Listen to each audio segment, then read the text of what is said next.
तक।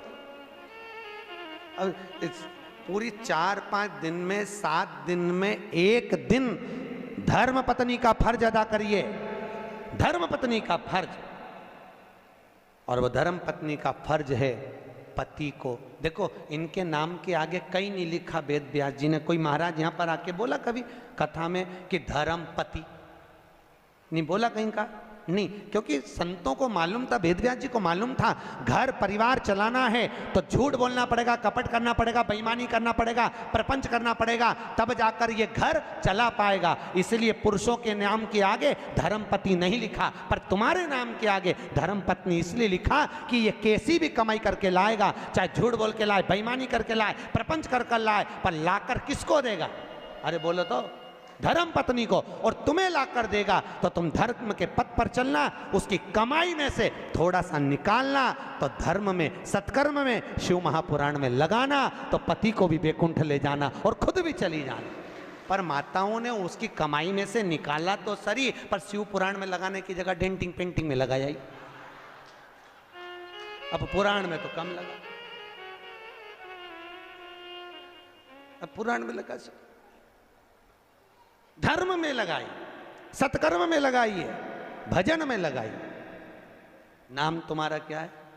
बोलो तो धर्म पत्नी। एक आध बार पूछा करो अपने पति से, दिन भर कमाते रहते हो, 5 मिनट की फुर्सत नहीं भगवान का नाम लेने की। कथा हो रही है बैसाख के महीने में, ना जाने कब मिलेगी, सालासर भवन में हो रही है, चलो बैठकर मेरे साथ कथा सुनो, चलो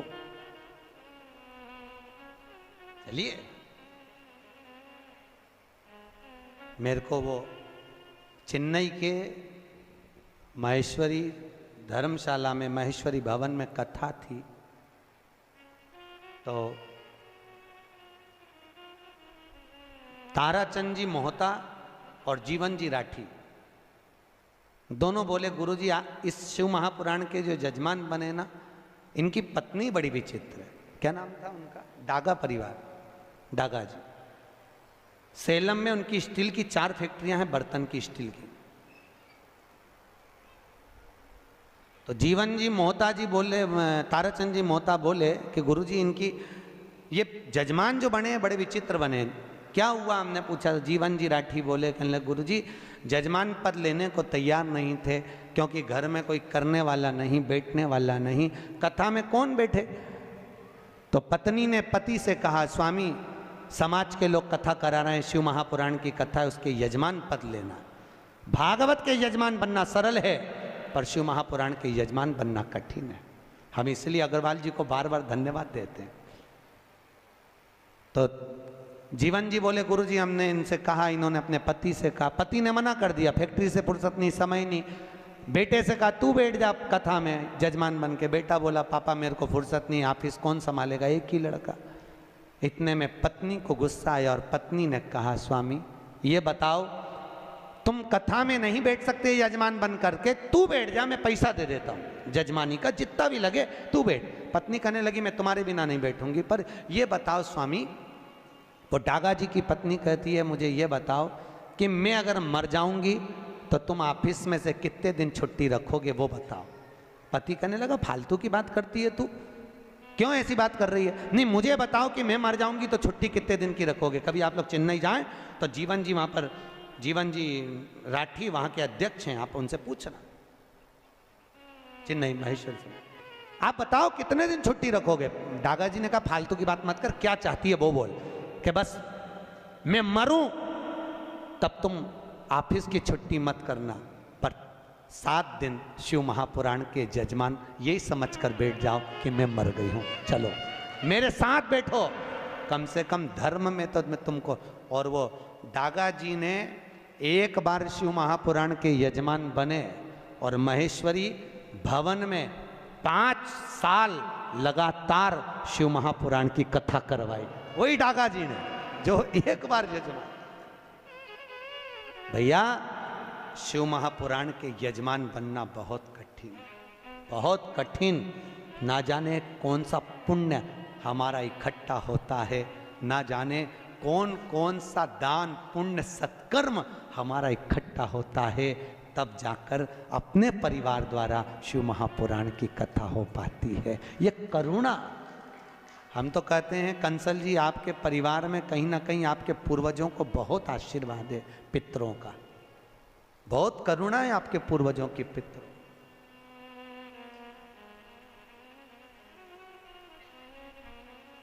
और कथा भी लेने आए तो हमारे वो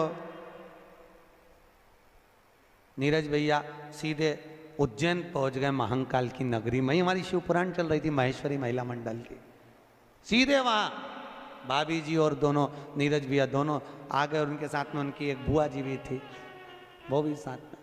कहे गुरु जी कथा लेना है। हमने कहा कहाँ लेना है? कहे गुलबर्गा।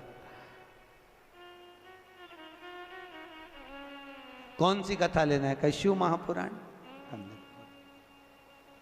हमने पूछा कि बताओ शिव पुराण का मन में किसकी आया, पहले ये बताओ। तो क्या हमारे पापा के मन में बहुत है शिव महापुराण। हमने कहा समझ गए। हमने कहा ये शंकर के शिवलिंग से चिपक गए और ये फेविकॉल का मजबूत जोड़ है, एक बार जो लग गया शिव से फिर वो छूटता नहीं। जो लग गया शंकर छोड़ता नहीं। और हम तो आपसे भी कर रहे हैं, मौका मिले शंकर की कथा को श्रवण करने का, बाबा महेश की कथा को श्रवण करने का, भगवान शिव की शिव महापुराण श्रवण करने का, एक क्षण की देरी ना करें। सुनो, क्षण भर सुनो, आधी में पुनि भले थोड़ा सा। बिंदु की धर्मपत्नी चंचुला देवी धर्म से दूर थी, सत्कर्म से दूर थी, भगवान की कथा से दूर थी। बिंदु जो कमा कर लाता वो चंचुला देवी को देता, पर चंचुला का चित्त नहीं लगता। एक दिन बिंदु धन तो लाया, प्राण छूट गए, पर चोरी का धन लाया था, इसलिए प्रेत योनि में चले गया। प्रेत योनि में चले गया, भटकता रहा। चंचुला देवी को लगा क्या करूं, अब चंचुला देवी बेधव्य हो गई, विधवा हो गई, क्या करा जाए। पूरे नगर के लोग मिलकर आनंद से काशी विश्वनाथ की नगरी में दर्शन करने जा रहे हैं। कहां जा रहे हैं? जम के बोलो। काशी। काशी जानते हो? सब जानते हो? ठीक।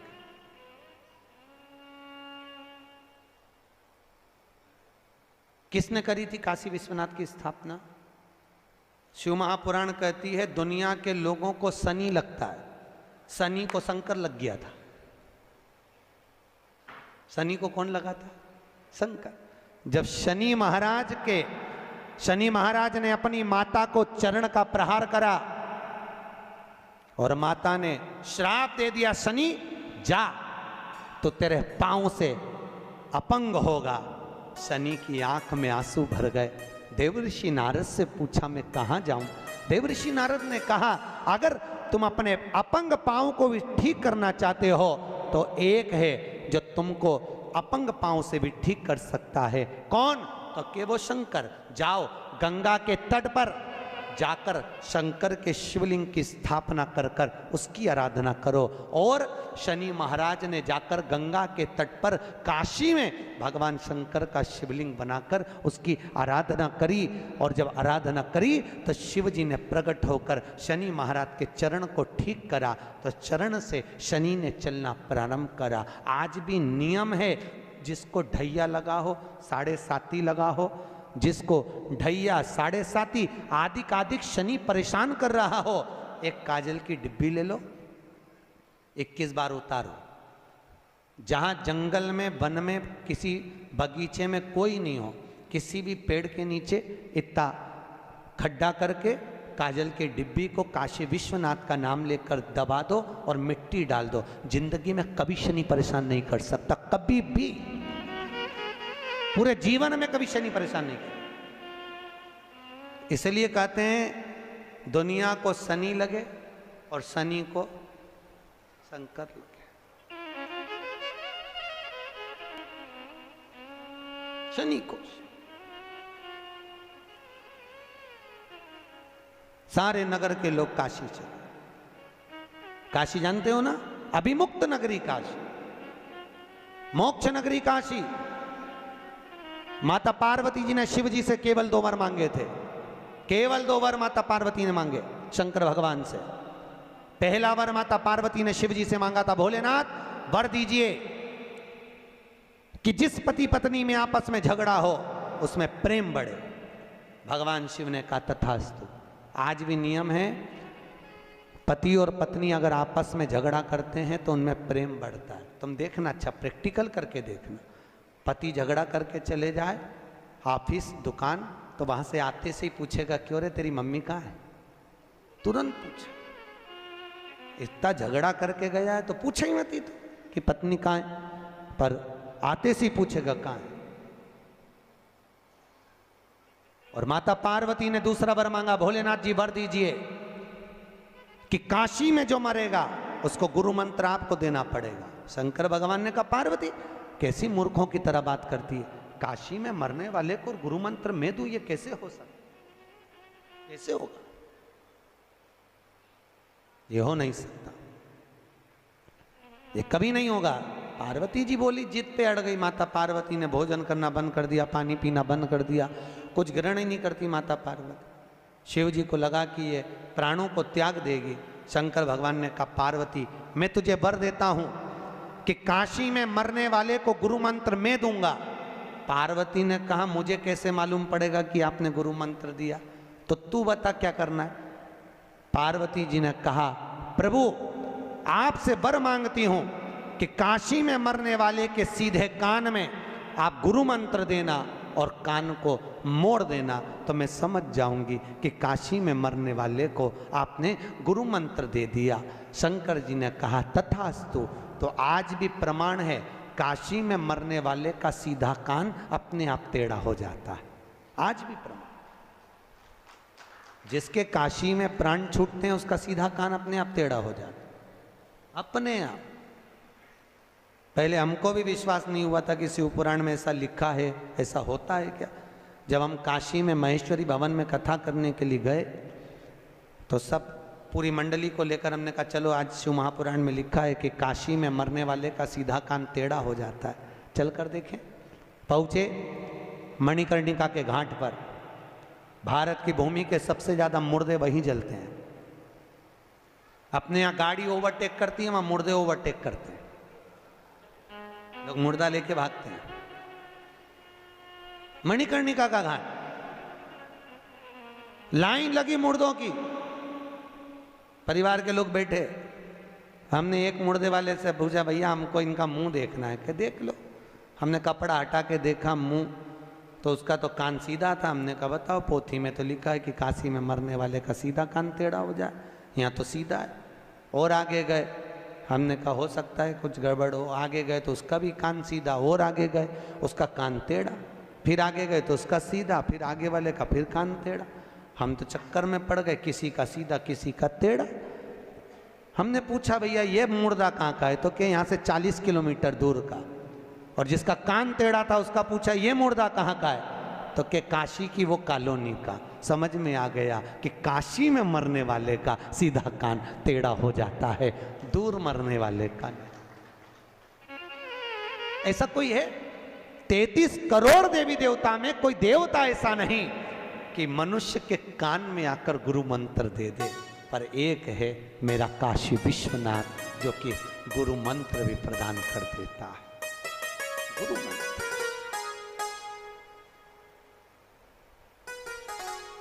इसलिए ओम नमः शिवाय, ओम नमः शिवाय, हरे हरे भोले नमः शिवाय। जपो, जपते रहो, भजन निरंतर करते।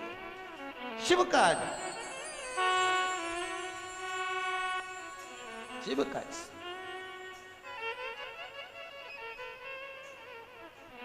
भगवान की भक्ति को धारण कर। आज भी शास्त्र कहता है अगर हम काशी नहीं जाते तो 5 बार मुख से काशी काशी जप लो। क्या नाम जपना? काशी काशी। हम तो कहते हैं अपनी छोरी का नाम रख दो काशी भाई।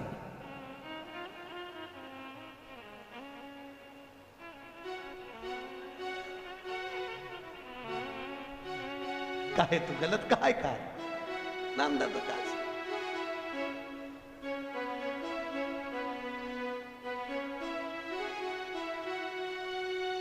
काशी काशी 5 बार बोल ले जीव, उसको यम के दूत पकड़ ही नहीं सकते। काशी काशी बोल लेने पर यमराज बंदी बनाने नहीं आता, फिर आता है तो मेरा महाकाल, मेरा ठाकुर, मेरा, क्योंकि शिवजी जिसको भेजेंगे, नारायण को भेज जाता नारायण आ जाएंगे, ब्रह्मा को भेजा तो ब्रह्मदेव आ जाएंगे। ये तो अपनी मर्जी है, अपन को 4 व्हीलर में जाना है कि 2 व्हीलर में जाना है। ऐसे तो यमराज भी आता है ब्लैक कलर की स्कॉर्पियो पे,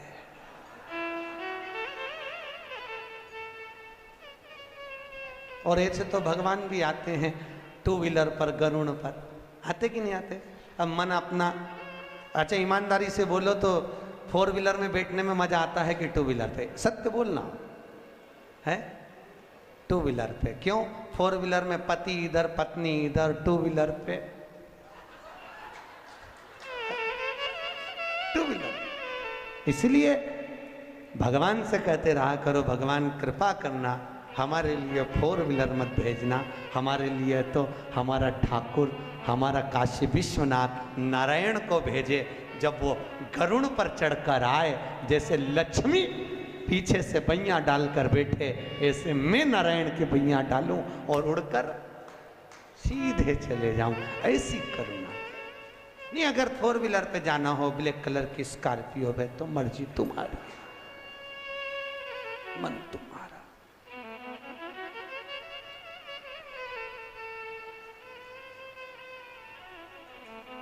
इसीलिए हमारे भगत कहते हैं कि तू ही आना रे गोपाल, मन्ने लेने तू ही आना। अरे तू ही आना रे गोपाल, मन्ने लेने तू ही आना। ओ मन्ने तू ही आना, के मन्ने लेने तू ही आना, मन्ने लेने तू ही आना, ओ मन्ने लेने तू ही आना। अरे तू ही आना रे गोपाल, मन्ने लेने तू ही आना। अरे तू ही आना रे गोपाल, मन्ने लेने तू ही आना। दोनों हाथों से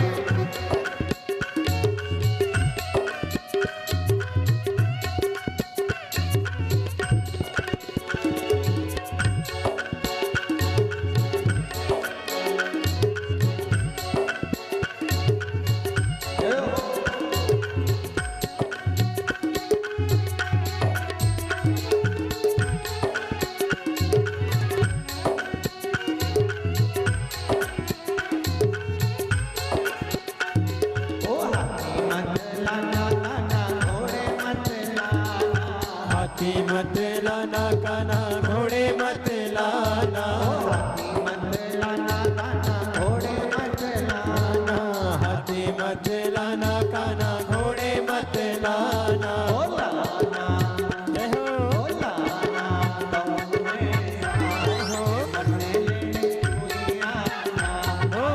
आना गऊ में साए, मन्ने लेने तू ही आना। तू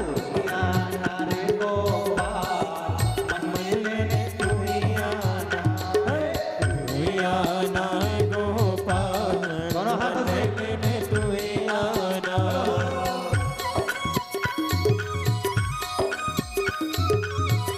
बड़े भाव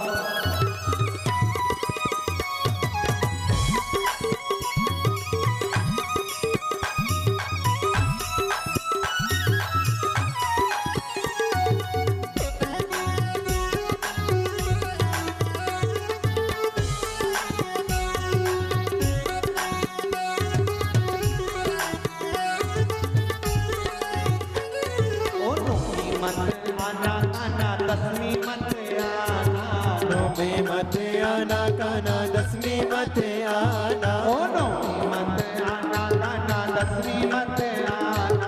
नौमी मत आना काना, 10वीं मत आना। जय हो,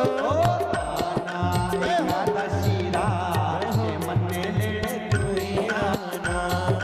आना एकादशी रात, मन्ने लेने तू ही आना, ओ मन्ने लेने तू ही आना, के मन्ने लेने तू ही आना, मन्ने लेने तू ही आना, के मन्ने लेने तू ही आना, अरे तू ही आना रे गोपाल, मन्ने लेने तू ही आना, तू ही आना रे गोपाल, मन्ने लेने तू ही आना।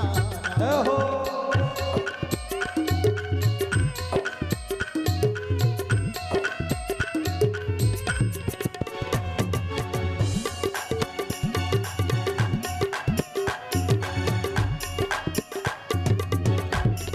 बड़े भाव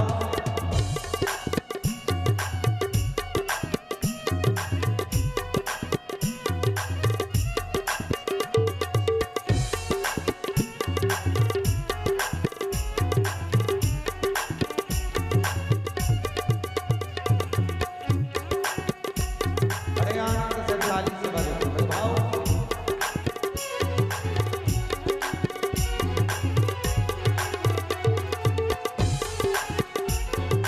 गोपी मत लाना काना ग्वाले मत लाना, गोपी मत लाना काना गाने मत लाना, ओ गोपी मत लाना काना ग्वाले मत लाना, गोपी मत लाना काना गाने मत लाना, बोला ना हो बोला ना रहो लाना राधा सा के मन्ने लेने तू ही आना, लाना राधा सा मन्ने लेने तू ही आना, ओ मन्ने लेने तू ही आना, के मन्ने लेने तू ही आना, मन्ने लेने तू ही आना, मन्ने लेने तू ही आना, अरे तू ही आना रे गोपाल, मन्ने लेने तू ही आना, अरे तू ही आना रे गोपाल, मन्ने लेने तू ही आना।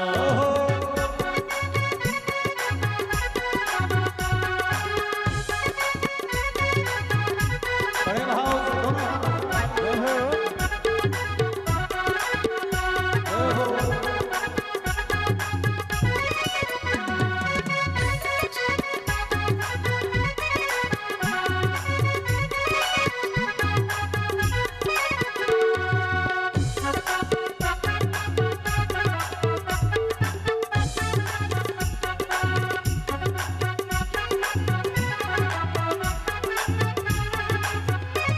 दोनों ललता मत लाना विशाखा मत लाना, लाना ललता मत लाना विशाखा मत लाना, जय हो जय हो, लाना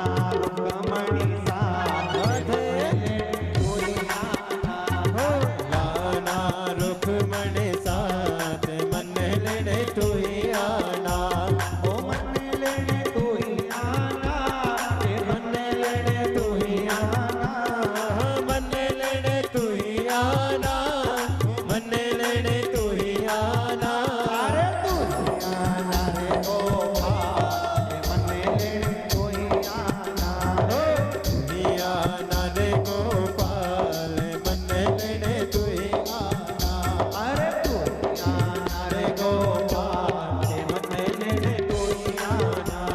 तू ही आना रे गोपाल मन्ने लेने तू ही आना, मन्ने लेने तू ही आना, मन्ने लेने तू ही आना, महादेव भगवान काशी विश्वनाथ शिव शंकर ओघड़ी दानी दयालु दाता करुणा सागर ने करुणा करी।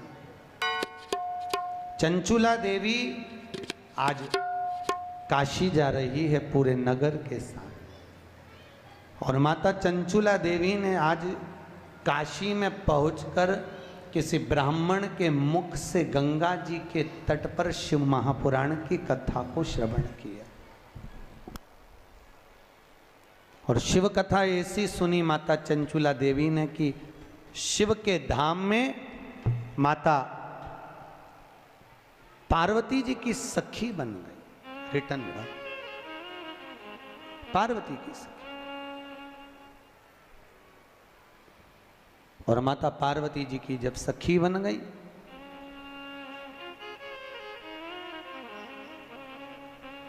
चंचुला देवी की आंख में आज आंसू है। पार्वती जी ने पूछा, चंचुला क्या बात है? चंचुला, जो तुम चंचुला देवी, आखिर बात क्या है जो तुम्हारी आंखों में आंसू है? पार्वती जी ने जैसे ही पूछा तो माता पार्वती उसी समय पर चंचुला देवी के शब्दों को सुना। चंचुला ने कहा, मेरा पति प्रेत योनि में भटक रहा है, उसको मुक्ति नहीं मिल रही, मैं क्या करूं कि मोक्ष मिले? पार्वती जी ने कहा, एक काम करो चंचुला देवी, तुम एक बार शिव महापुराण की कथा करवाओ, उससे जीव किसी भी योनि में हो वो मोक्ष पा जाता। चंचुला देवी ने कहा, कथा किससे करवाऊं? भागवत हो तो ब्राह्मण कर देवे, रामायण हो तो ब्राह्मण कर देवे, क्योंकि भागवत रामायण गीता आदि कादिक में जो भेंट चढ़ती है वो तो काम में आ भी जाए, पर शिव महापुराण में तो भेंट का भी महत्वता। किससे करवाया? पार्वती जी ने कहा, काम करो नारद जी के पास जाओ। नारद जी, तो नारद जी के पास चंचुला देवी ने जाकर कहा, नारद जी आप हमारे पति के मोक्षार्थ शिव महापुराण की कथा कर दी। शिव पुराण। नारद जी ने कहा, भैया कथा तो मैं कर नहीं सकता, क्योंकि मुझे तो श्राप लगा है कि मैं एक जगह पे बैठ नहीं सकता। अच्छा, नारद जी को जो श्राप लगा, ऐसा श्राप किसी किसी को लगा रहता है, ऐसा नहीं है। कथा सुनने सब आते हैं, नारद भी आता, निंद्रा देवी भी आती। कोई कथा में सो रहा हो, नींद आ जाए तो समझ लो कुंभकर्ण की पत्नी आज कथा में आ गई, ठीक है। और कोई कोई व्यक्ति फिर आए फिर जाए, फिर आए फिर जाए, फिर आए फिर जाए, समझ लो उसमें नारद भरा गया है, क्योंकि नारद को श्राप लगा, एक जगह नहीं बैठ सकता।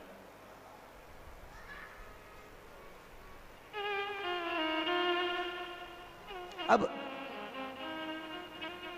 नारद जी बोले, कथा में नहीं कह सकता, मेरे को श्राप है, मैं एक जगह पर नहीं बैठ सकता, तो फिर कथा कौन कहेगा? नारद जी ने बोला, मेरा जो मित्र है तुमरुका, क्या नाम है? तुमरुका, वो कहेगा। तुमरुका जी को देखा है? आपके क्षेत्र में शंकर जी के मंदिर जो होते हैं बड़े बड़े साउथ के, उसमें भगवान के मंदिर में दो मूर्तियां दरवाजे पे मिलती, एक नारद जी बीणा लेकर खड़े हैं और एक घोड़े का मुंह लगा है और गले में बीणा पड़ी हुई है, करताल रखा है। देखा है ऐसी मूर्ति का दर्शन करा है? तो जो इधर खड़े हैं वो नारद जी हैं, जो घोड़े का मुख लगा है बीणा हाथ में है वो तुमरुका जी, वो नारद जी के मित्र तुमरुका। शास्त्र कहता है,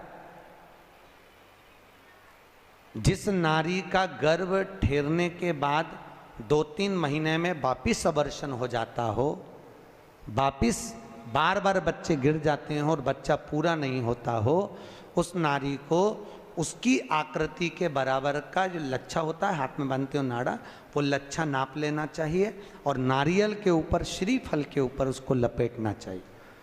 जो नारी का गर्भ ठहर रहा है, गर्भ गिर रहा है, उस नारी का नाम और गोत्र बोलकर लच्छे को लपेट लो।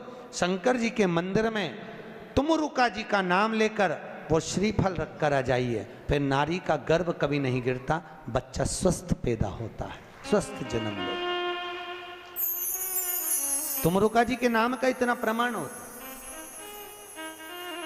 जो बच्चा रात में गंदगी करता हो, सूसू कर देता हो, बच्चे को शुद्ध नहीं रहती हो, माइंड से बच्चा विकलांग हो, पढ़ने में चित्त नहीं लगता हो, विद्या में कमजोर हो, तो शंकर जी के शिवलिंग के पास में जाकर उस बच्चे का नाम लेकर शिव जी के शिवलिंग पर चंदन से ओम बना दो उस बच्चे का नाम लेकर, और तुम रुका जी का नाम लेकर ओम बनाने के तुरंत बाद जल चढ़ा दीजिए। वो बच्चा रात में गंदगी करना, सुसु करना बंद कर देता है। तुम रुका जी का, तुम रुका जी के नाम का इतना प्रमाण है। तुम रुका, क्या नाम है? चम के बोलो, तुम रुका, तुम रुका। तुम रुका जी ने कहा चंचुला देवी कथा तो कह दूं मैं, मना नहीं है, पर एक बात बताओ कथा का यजमान कौन बनेगा? चंचुला देवी ने कहा मैं बनूंगी। नहीं नहीं, अगर शिव महापुराण का यजमान कोई बने तो पति और पत्नी बैठकर अगर कथा का रसपान करें तो मैं कथा कहूं। इतने में चंचुला देवी तो आंख में आंसू भर दी, मैं बेधव्य में कैसे जजमान बनूं। अब जजमान कौन बनेगा? जजमान किसको बनाया जाए? बड़ी आंख में रोती हुई आई पार्वती ने कहा चिंता क्यों करती है, शिव की कथा है, शंकर जी से विनती कर। शंकर जी से विनती करी। अब देखो शंकर जी से जब विनती करी तो भोलेनाथ ने पूछा बोल चंचुला क्या चाहती है? चंचुला देवी बोली भोलेनाथ हे विश्वनाथ, हे ठाकुर, हे मेरे शंकर करुणा करिए, मेरे शिव महापुराण का कोई जजमान नहीं मिल रहा। शिव जी ने कहा क्यों चिंता करती है, सारी पुराणों का एक ही तो यजमान है, वो मैं स्वयं। ईश्वर जी और गोरा जी यहाँ पूछते हैं गणगौर करते हैं कि नहीं करते? करते हैं। तो बच्चे पूछते हैं मम्मी ये कौन है? तो कहो उनको ये शंकर पार्वती। शंकर पार्वती कब बने? तो ये ईश्वर जी, ये गोरा जी शिव महापुराण की कथा सुनने जब तुम रुका जी के दरवाजे पर गए थे, दोनों 16 दिन तक तैयार होकर गए थे। हमारा तो जजमान से निवेदन है 7 दिन की कथा सुनने बैठो तो शंकर पार्वती की गादी पर बैठकर सुन रहे हो, ईश्वर जी गोरा जी बनकर सुन रहे हो। अच्छे जोरदार खूब झामर झुमके की साड़ी माड़ी, ऐसा जोरदार बोर नथनी झुमका कर दो ना, ऐसा सब पहन के। और जजमान से भी निवेदन है बढ़िया जरा माले में कंठी मंठी जोरदार तुर्रा तुर्री लगा के कथा सुनना चाहिए है। ये कोई भागवत थोड़ी ना है कि सुखदेव जी सुना रहे हैं और परीक्षित जी एकांत में बैठ के गंगा के तट पर पाने के लिए मोक्ष सुन रहे हैं। यहाँ तो ईश्वर जी और गोरा जी बनकर श्रवण करो और जीवन को सार्थक करो। और आपसे भी निवेदन है, एक से बढ़कर एक साड़ियां धरी अलमारी में, सब धरी की धरी रह जाएगी, कब पहनोगे? कोई कोई साड़ी तो अभी तक नहीं निकली, निकालो और 7 दिन शिव महापुराण में पहन पहन के आ जोरदार श्रृंगार कर जोरदार। अभी ईश्वर जी और गोरा जी शिव महापुराण की कथा को श्रवण करने के लिए आ रहे हैं। जोरदार ताली बजाएं ईश्वर जी गोरा जी के लिए। ईश्वर जी और गोरा जी गणगौर पधार रही है।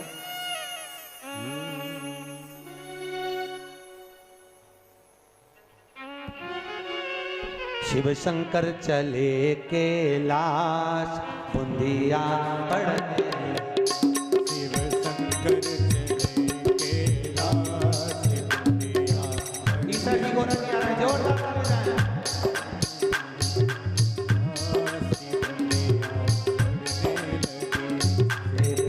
पढ़ने लगी बुंदिया पढ़ने लगी है, पढ़ने लगी बुंदिया पढ़ने लगी है, पढ़ने लगी बुंदिया पढ़ने लगी है, पढ़ने लगी बुंदिया